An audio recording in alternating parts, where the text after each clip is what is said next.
Por la señal de la Santa Cruz de nuestros enemigos, líbranos, Señor Dios nuestro, en el nombre del Padre, del Hijo y del Espíritu Santo. Amén. Señor mío y Dios mío, creo firmemente que estás aquí, que me ves, que me oyes.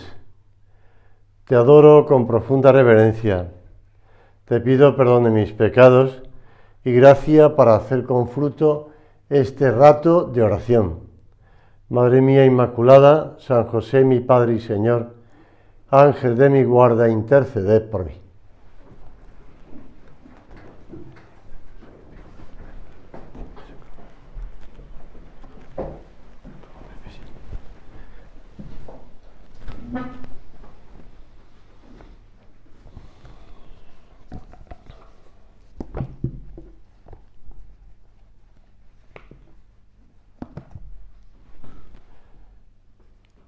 Con vuestra licencia, soberano Señor sacramentado. Señor, quisiéramos en esta meditación, ya el último día del curso de retiro, en el que por haber hecho un curso de retiro de 3 días podemos ganar indulgencia plenaria, pues hablar de la Virgen, de tu Madre, de nuestra Madre, Jesús. El Padre Cantalamessa, predicador de la Casa del Papa Pontificia, dice: hay un himno latino no menos querido que el Adoro te devote para la piedad eucarística de los católicos, que evidencia el vínculo entre la Eucaristía y la cruz, Ave Verum, compuesto en el siglo XIII para acompañar la elevación de la hostia en la misa. Se presta igualmente bien para saludar la elevación de Cristo en la cruz. Son apenas 5 versos, cargados sin embargo de mucho contenido.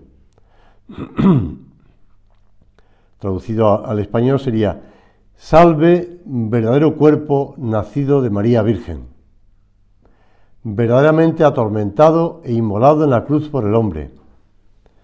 De tu costado traspasado brotó agua y sangre. Sé para nosotros prenda en el momento de la muerte. Oh Jesús dulce, oh Jesús piadoso, oh Jesús, Hijo de María. Y el primer verso proporciona la clave para comprender el resto. Salve, verdadero cuerpo nacido de María Virgen. Ese que vemos ahí, ahora expuesto en la custodia, es el mismo Cristo nacido de María Virgen. Berengario de Tours había negado la realidad de la presencia de Cristo en el signo del pan, reduciéndola a eso, a una presencia simbólica. Lo que se producía en la misa es un cambio de significado, un cambio de símbolo, de un símbolo por otro. Representaba algo, ahora representa otra cosa. Para quitar todo pretexto a esta herejía, continúa el Padre Cantalamessa, se comienza por afirmar la identidad total entre el Jesús de la Eucaristía y el de la historia. Y para hablar de la historia, nacido de María Virgen. El cuerpo de Cristo presente en el altar es definido verdadero cuerpo, para distinguirlo de un cuerpo puramente simbólico e incluso del cuerpo místico que es la Iglesia. Todas las expresiones siguientes se refieren a Jesús terrenal: nacimiento de María, pasión, muerte. El autor se detiene en este punto.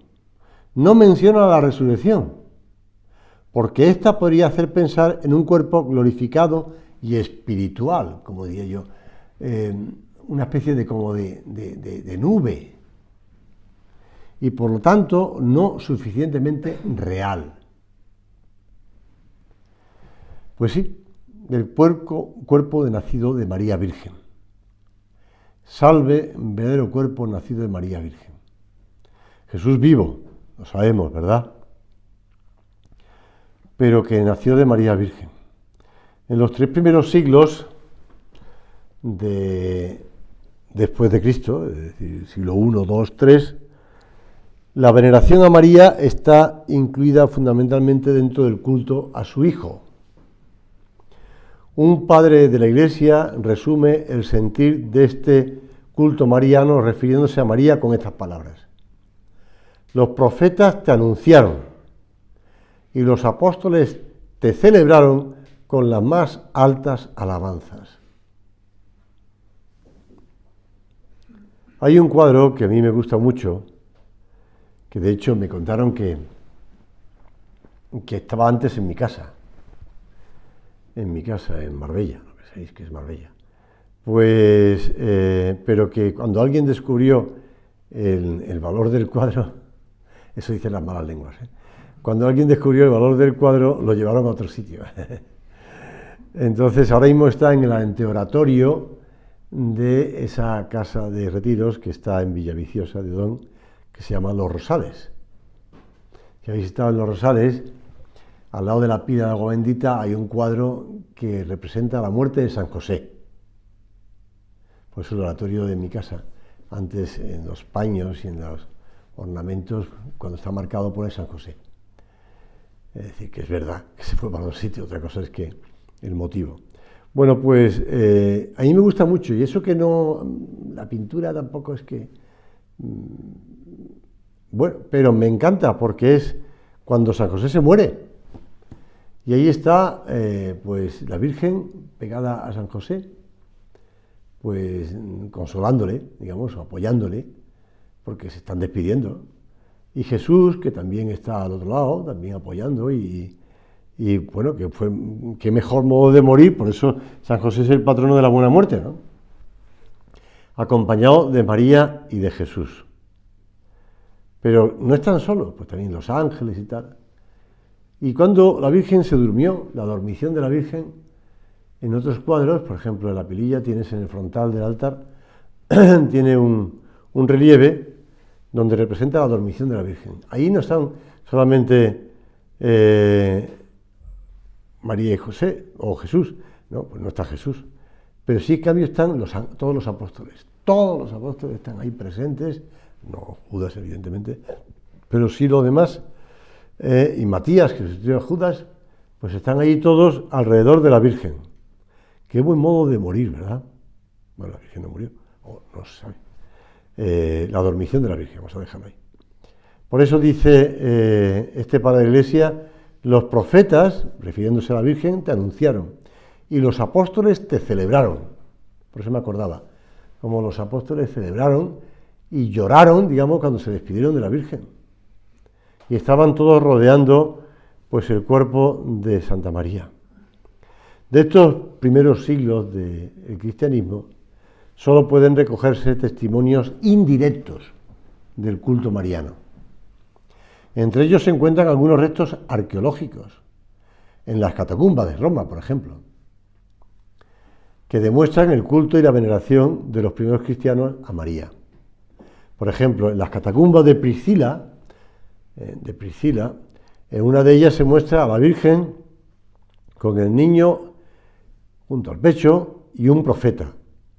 ¿Por qué el profeta? Porque Isaías está hablando de la Virgen. Las otras dos representan la Anunciación y la Epifanía, la adoración de los magos. Todas ellas son de finales del siglo II, por tanto del 100 y pico. En las catacumbas de San Pedro y San Marceliano se admira también una pintura del siglo III-IV que representa a María en medio de San Pedro y San Pablo con las manos extendidas y orando. Se ve que la han puesto muy bien porque es San Pedro y San Pablo, son esas dos columnas de la iglesia que están en Roma además. Y la primera oración que conocemos a la Virgen sabemos cuál es, ¿no? Bajo tu protección nos acogemos. Bueno, la primera antífona, porque oraciones a la Virgen tenemos muchas. Por ejemplo, en la Ave María, ahí tienes el saludo del ángel, tienes la salutación de su prima Isabel, que son oraciones, son palabras dirigidas a la Virgen. Pero así como antífona mariana, la primera es Subtum Presidium, bajo tu amparo nos acogemos, Santa Madre de Dios, que se remonta al siglo III-IV. Los padres de la Iglesia del siglo IV alaban de muchas y diversas maneras a la Madre de Dios. Por ejemplo, uno que no has oído nombrar nunca, o posiblemente no hayas oído nombrar nunca, que se llama San Epifanio. Combatiendo un error de una secta en Arabia que tributaba culto de latría, es decir, de adoración a María, Después de rechazar tal culto, escribe: sea honrada María, sea adorado el Señor. La misma distinción se aprecia, por ejemplo, en San Ambrosio, quien tras alabar a la Madre de todas las vírgenes, explica muy bien: María es templo de Dios y no es el Dios del templo. Ellos quieren dejar muy claro que la adoración es a Dios, pero la Virgen se tiene ese culto especialísimo que después se nombrará como hiperdulía, la veneración de la Madre de Jesús. Te puedo ir dando más datos de la devoción a la Virgen a lo largo de los siglos, ¿verdad? Hay, por ejemplo, en la liturgia de la misa, hay datos fieles que ya hablan en el siglo III, en el 225, pues ya hay una plegaria eucarística en la que se habla de la Virgen. Y en la fiesta del Señor, la Encarnación, la Natividad, la Epifanía, también se honra a la Virgen. Y en el 380 se instituye la primera festividad mariana, que es la memoria de la Madre de Dios, la fiesta de la Santísima Virgen o de la gloriosa Madre. Los cristianos desde siempre han seguido ese instinto lógico de que para llegar a Jesús el mejor camino siempre es a través de su Madre. Como hicieron, como ya lo aprendieron en el Evangelio, en el milagro de las bodas de Caná, cuando la Virgen le dice a su hijo: oye, que no tienen vino. Y el hijo: ¿qué nos importa a nosotros? Y la Virgen insiste. Y la Virgen consigue adelantar el primer milagro. Hay una oración para rezar antes de la misa que dice así: oh Madre de piedad y misericordia, Santísima Virgen María, yo, miserable e indigno pecador, es el sacerdote, en ti confío con todo mi corazón y mi afecto. Acudo a tu piedad para que, así como estuviste junto a tu dulcísimo Hijo clavado en la cruz, también te dignes estar con clemencia junto a mí, miserable pecador, y junto a todos los sacerdotes que aquí y en toda la Santa Iglesia van a celebrar hoy, para que, ayudados con tu gracia, ofrezcamos una hostia digna y aceptable en la presencia de la suma y única Trinidad. El sacerdote, ante el reconocimiento de su indignidad, porque ¿quién es el hombre para acercarse a Dios, menos para tocar a Dios, para servir a Dios, con sus manos, con su cuerpo, con su boca? Indigno, él mismo lo dice: yo miserable pecador, pues acude a la Virgen y dice: Madre mía, en ti confío, con todo mi corazón y mi afecto, para que tú me ayudes a estar ahí, ya que yo como sacerdote tengo que estar, pues ayúdame.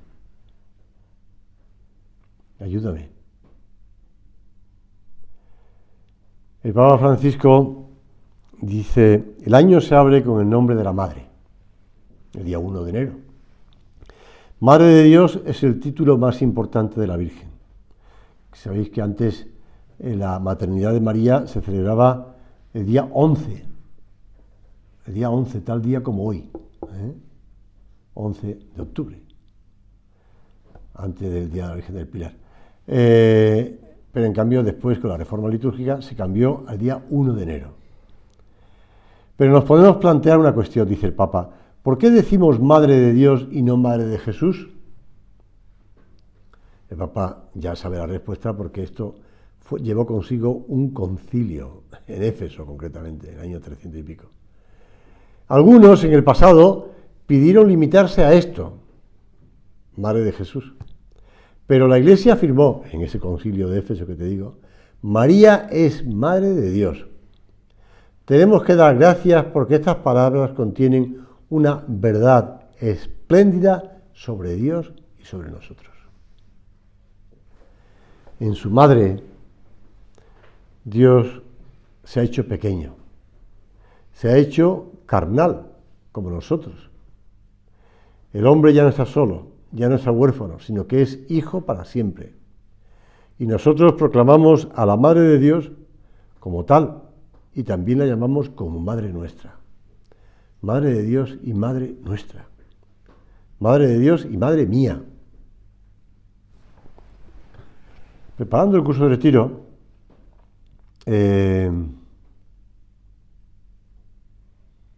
encontré una cosa que, bueno, no quiero alargarlo mucho porque es un testimonio bastante largo, ¿no? Pero es de Kiko Argüello, el fundador del Camino Neocatecumenal. Entonces, saltando un poco cosas que va diciendo, dice: soy hijo de una familia normal, burguesa de Madrid. Mi padre era abogado, una familia acomodada, soy primogénito de 4 hermanos, mis padres eran católicos.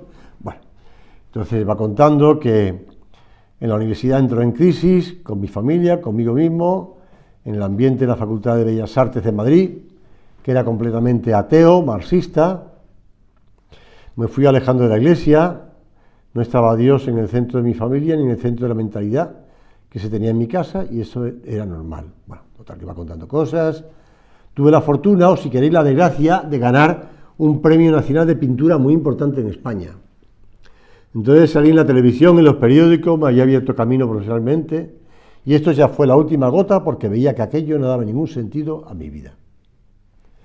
Entonces aquel hombre, pues, se dedica a hacer una serie de cosas.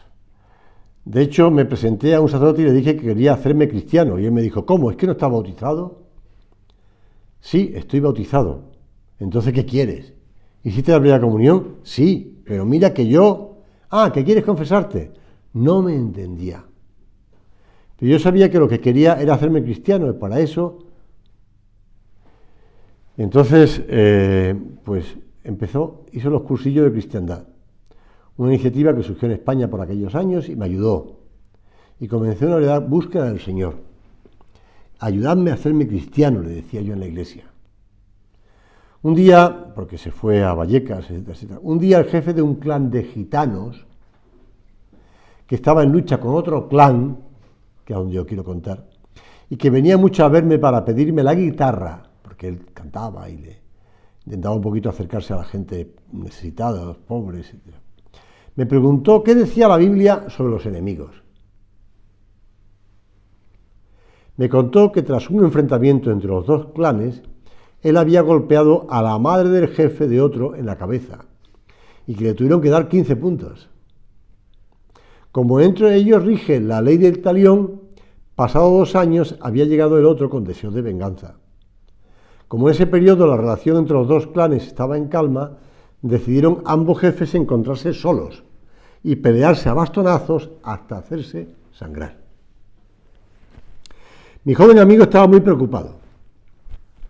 Yo abrí la Escritura y le leí el Sermón de la Montaña, donde se invita a no poner resistencia al mal. Entonces me preguntó: ¿debo dejar que me mate a bastonazos? Le di el otro único libro que yo llevaba conmigo, Las florecillas de San Francisco. Hay que tener agallas para hacer eso, ¿eh? Lo leía y venía todas las tardes a comentármelo. Hemos rezado juntos para buscar una salida, para que pudiese salvar la vida sin necesidad de matar al otro. La única solución era ir sin el bastón en son de paz. El día de la lucha se presentaron antes a mí con el bastón. Al final lo convencí y fue sin él. Yo me puse de rodillas a rezar el rosario para que la Virgen María salvase la vida de aquel chico. El tiempo pasaba. Las 2, las 3 de la madrugada. Pensé que habría muerto cuando le vi llegar. Al verlo sin el bastón, su adversario decidió resolver la disputa económicamente. Mi amigo decidió pagarle un tanto. Se llama José Agudo, ahora está en el camino y tiene 13 hijos. Bueno, es bonito, ¿verdad? A mí me ayudó. Como este hombre no sabe qué hacer y se pone a rezar a la Virgen. El rosario de la Virgen, y consigue que aquellos dos no se maten a bastonazos, sino que además, porque el hombre pues se acerque a Dios. Pues sí, podemos alcanzar tantas cosas de la Virgen, porque es Madre de Dios y Madre nuestra. Madre mía, todas las generaciones te llamarán bienaventurada. Son palabras de María en el Magníficat, reconociendo lo que Dios ha hecho en ella. Y la piedad de la Iglesia hacia la Santísima Virgen es un elemento que está perfectamente introducido, intrínseco en el culto cristiano. Si alguien dice que el culto a la Virgen no es cristiano, que la devoción a María no es cristiano, ese no es cristiano. La Santísima Virgen es honrada con razón por la Iglesia. Y en efecto, desde los tiempos más antiguos se venera con el título de la Madre de Dios, como te explicaba antes el Papa Francisco, bajo cuya protección nos acogemos. Bajo tu protección nos acogemos, Santa Madre de Dios. No desoiga nuestras súplicas en las necesidades, antes bien, líbranos de todos los peligros, Virgen gloriosa y bendita. Vamos a pedirle a la Madre de Dios. Tenemos tanta necesidad de ponernos bajo su protección. Tú y yo somos conscientes de que somos muy poca cosa. Todos somos conscientes de nuestras debilidades. Somos conscientes de nuestras miserias. Somos conscientes de nuestros fracasos. Somos conscientes, estamos en el curso de retiro, acabándolo ya, de que los propósitos que sacamos en el curso de retiro después, bueno, pues a la primera de cambio podemos tropezar. Y a la primera de cambio podemos irnos por tierra. Pero no podemos desesperar. Me he acordado de yo creo que es un cuento, ¿verdad? Yo creo que es un cuento. Pero es un cuento muy, muy significativo, ¿no? Un chico cortejaba a una, no sé si se dice ahora así, cortejaba a una chica. Aquí uno se descubre. Bueno, pues un chico estaba detrás de una chica y tal, y le prometía amor eterno, y le prometía todo, el oro y el moro, y lo que fuera.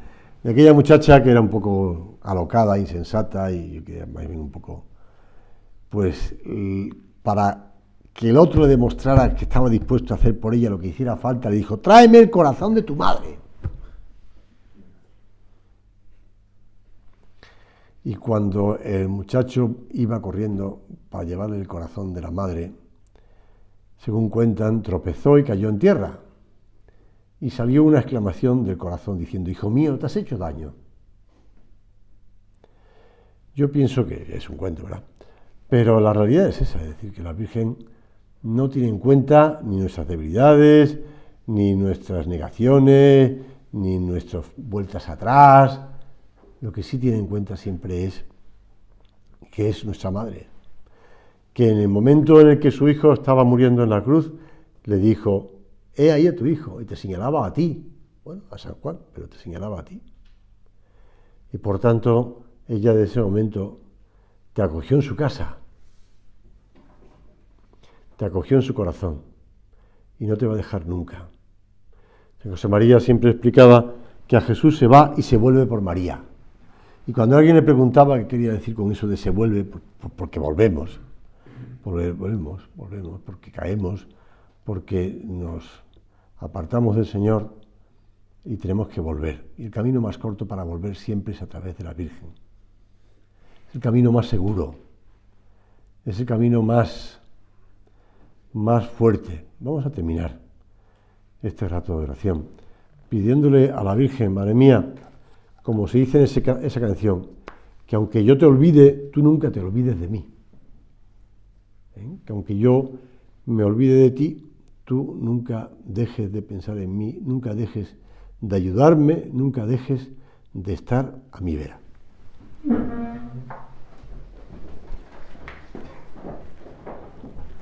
Doy gracias, Dios mío, por los buenos propósitos, afectos e inspiraciones que me has comunicado en esta meditación. Te pido ayuda para ponerlos por obra. Madre mía Inmaculada, San José, mi Padre y Señor, Ángel de mi guarda, interceded por mí.